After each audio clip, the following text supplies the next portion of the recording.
Assalamualaikum warahmatullahi wabarakatuh.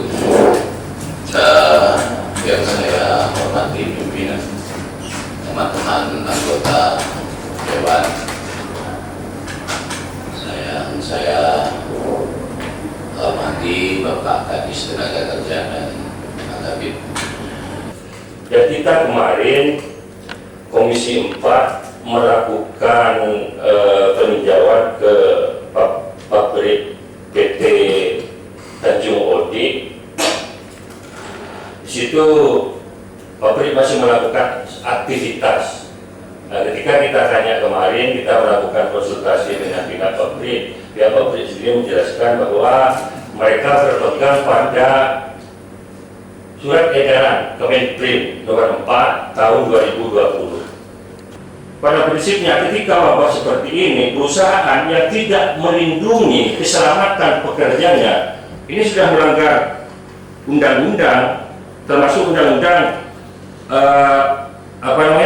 pasal 14 huruf C UU nomor 01 tahun 70 tentang keselamatan pekerja yang merupakan tanggung jawab perusahaan. Berarti perusahaan sudah lalai. Mau menambahkan yang masalah Tanjung Odi itu, ketika kita ke sana, kesan dari Bapak pimpinan, para pimpinan itu terkesan terkejut. Ya mungkin karena mereka itu takut ketahuan, karena menyalahi prosedur jaga jarak itu. Prosedur tempat kerjanya itu tetap cuma dengan jarak meja yang dikasih kayu. Sifatnya hanya himbauan, tidak bisa kita melakukan tekanan. Karena itu ketika dalam keadaan darurat seperti misalnya, apalagi dalam posisi PSBB, ini kan sudah ada aturannya. Polisi pun, Satpol PP sudah langsung bertindak. Kalau tidak PSBB, mereka tidak bisa bertindak. Gitu.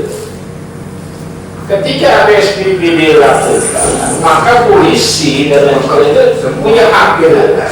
Kita kan di sini hanya himbauan mereka yang berkumpul dan itu kan harus dibubarkan. Ini yang kita mau sepakati, kita mau rembuk bagaimana cara pekerja-pekerja sehat di sana itu aman. Makanya apa yang saya sampaikan tadi bahwa saya sangat apresiasi Pak ke perusahaan itu. Di situ sudah ada cuci tangan, terus tes suhu ada.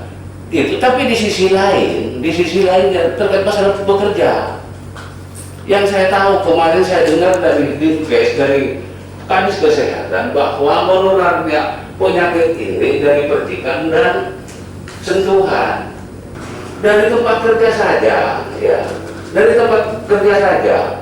Ini terberempetan Pak Kadis. Carikan solusi bagaimana supaya masyarakat kita itu tetap bekerja tapi aman. Itu maksud saya Pak Kadis. Terima kasih. Saya ambil kesimpulan bukan masalah seperti yang Bapak Soehari katakan barusan, bukan masalah tidak boleh bekerja, tapi ada social distancing seperti yang sudah ditetapkan oleh pemerintah seperti. Tidak harus, memang bukan kewenangan Dinas Tenaga Kerja untuk meminta menutup, tapi sebagai bentuk kepedulian kita terhadap adanya wabah ini, Kepala Dinas Tenaga Kerja memberikan himbauan terhadap salah satu pabrik untuk melakukan penertiban. Ada himbauan untuk melakukan penertiban dalam pelaksanaan pekerjaan di gudang yang dimaksud. Kalau cuma Tanjung Odi mungkin kami bisa lakukan. Berkaitan dengan ini kami akan menggandeng pengawas. Kalau memang tidak terpadu dengan dinas lain, kami akan menggandeng pengawas dari provinsi. Himbauan juga dari kementerian ini perlu dari Bapak Kadis itu mencermati, jangan sampai Bapak Kadis dan Bapak Kabid yang menangani hal ini terlambat untuk tahu mengenai masalah hal ini. Jangan sampai orang lain itu lebih tahu dari Bapak Kadis yang seharusnya menangani masalah adanya pabrik-pabrik yang ada di Kabupaten Sumeneb ini. Berkaitan dengan himbauan, kami sudah menyampaikan, mensosialisasikan surat edaran dari Bapak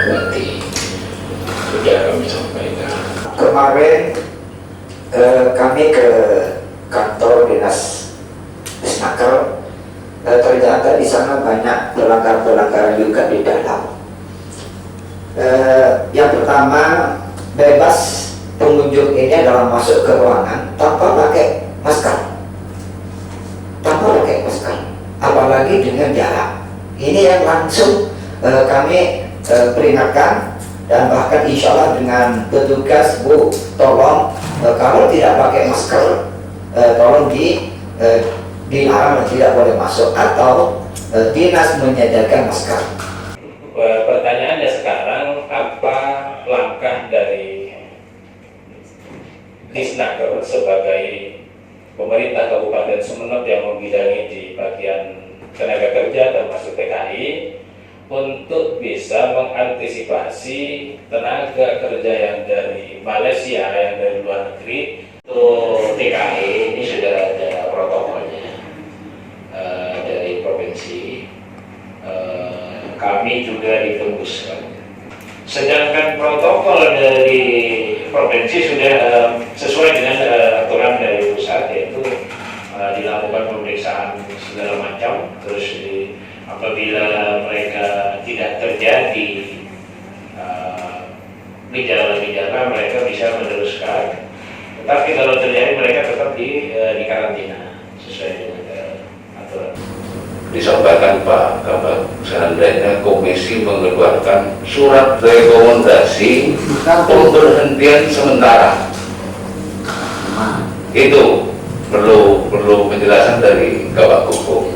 Isi rekomendasi itu hasil temuan dari Komisi 4, itu maksudnya. Makanya kan perlu Pak Kabak itu menjelaskan sisi hukumnya, Pak Kabak. Terima kasih. Jadi yang pertama terkait dengan pertanyaan apakah bisa rekomendasi, jawabannya bisa. Ada semuanya tadi. Yang pertama yaitu komisi kepada pimpinan, dan nanti pimpinan DPD kepada bupati. Itu yang satu secara normatif. Yang kedua, rekomendasinya haruslah sesuai dengan ketentuan perundang-undangan yang berlaku. Jadi yang saya tangkap tadi, ketika memberhentikan sementara kegiatan usaha ini, kita tidak bisa lepas dari Undang-Undang 13/2003 tentang ketenagakerjaan. Jadi rekomendasi, saya ulang, rekomendasi itu boleh asalkan isinya tidak bertentangan dengan regulasi di atasnya. Jadi mungkin kita bikin secara umum saja, karena ini sudah ada surat edaran dari Menaker dan sudah ditindaklanjuti oleh Gubernur kepada Bupati Wali Kota se-Jawa Timur. Jadi mungkin kita merekomendasikan kepada Bupati untuk mematuhi dan melaksanakan.